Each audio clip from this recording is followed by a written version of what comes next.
রিংয়ে যার মুষ্টির আঘাতে কেঁপে ওঠে প্রতিপক্ষের বুক।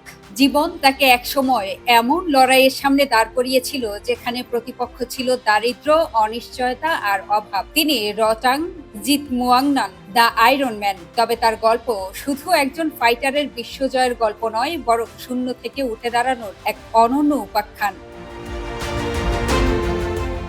থাইল্যান্ডের ফাত্তালুংয়ের এক দরিদ্র পরিবারে বেড়ে ওঠা রটাং ছিলেন 10 ভাই বোনের মধ্যে অষ্টম। সংসারে সচ্ছলতা ছিল না, ছিল প্রতিদিন টিকে থাকার সংগ্রাম। বাবা কখনো নির্মাণ কাজ, কখনো রাবার গাছে কাজ করতেন। মাও সংসারের চাকা সচল রাখতে নানা কাজ করতেন। শৈশবে খেলনা কিংবা বিলাসিতা নয়, রটাং এর কাছে জীবন মানেই ছিল পরিবারের পাশে দাঁড়ানোর চেষ্টা। আর সেই অভাবই একদিন তাকে দেখায় নতুন এক পথ। মাত্র 8 বছর বয়সে মুই থাইয়ের রিংয়ে পা রাখেন রট্টাং। শুরুতে উদ্দেশ্য ছিল খুব সাধারণ, লড়াই করে কিছু অর্থ উপার্জন, পরিবারকে একটু স্বস্তি দেওয়া। কিন্তু যে ছেলে সংসারের অভাব ঘোচাতে রিংয়ে উঠেছিল, সময়ের সঙ্গে সেই রিংই হয়ে ওঠে তার স্বপ্ন পূরণের সিঁড়ি।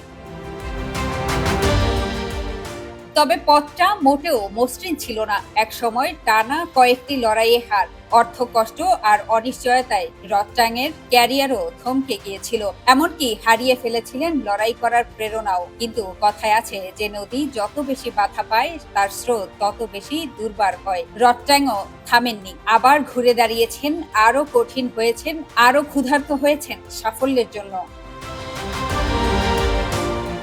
পরিবারের কষ্টকে নিজের শক্তিতে পরিণত করে ধীরে ধীরে উঠে আসেন বিশ্বমঞ্চে। কঠোর পরিশ্রম আর অসীম লড়াইয়ের বিনিময়ে হয়ে ওঠেন মুই থাইয়ের অন্যতম পরিচিত মুখ। নিজের উপার্জনে মায়ের জন্য বাড়িও কিনে দেন। যে ছেলেটি এক সময় পরিবারের প্রয়োজন মিটাতে রিঙে উঠেছিল, সেই ছেলেই একদিন পরিবারের স্বপ্নের ঠিকানা হয়ে ওঠেন।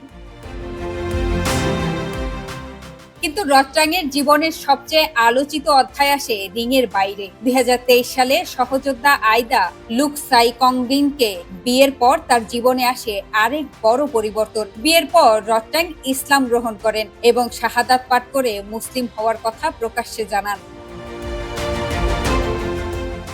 একদিকে মুষ্টির শক্তি, অন্যদিকে বিশ্বাসের নতুন অধ্যায়। রট্টাংয়ের জীবন যেন বলে, মানুষের সবচেয়ে বড় লড়াইটা সব সময় প্রতিপক্ষের সঙ্গে হয় না। কখনো কখনো নিজের সীমাবদ্ধতা, হতাশা আর অন্ধকার সময়ের সঙ্গেও লড়তে হয়। আর সেই লড়াইয়ে যেন হার মানে না। তার কাছেই একদিন সাফল্য মাথা নত করে।